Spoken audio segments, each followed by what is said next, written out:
But what we have to remember is that God appoints every king, ruler, and leader. And also this, all earthly kingdoms and kings are temporary.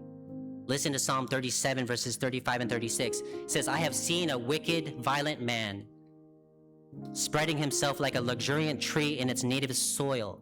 Then it says this, then he passed away, and lo, he was no more.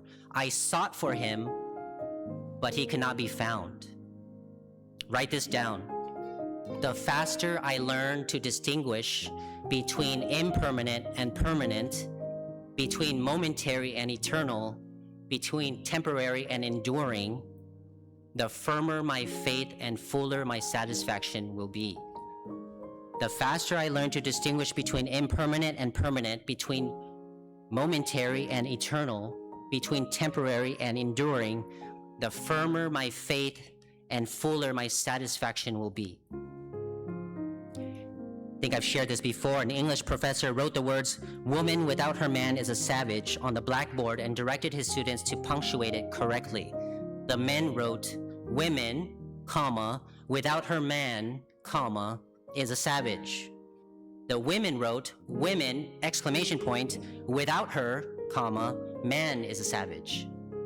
And we don't need the perspective of men or women, we need God's perspective. Why? Because having an eternal perspective allows you to look at life through a different lens.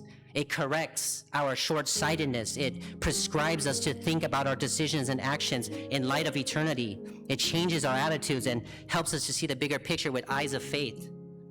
Whatever trials you're facing, whatever difficulties you're experiencing, you can endure them because they won't endure forever. In other words, they won't last forever. They have an expiration date. Brothers and sisters, have an eternal perspective on temporary trials.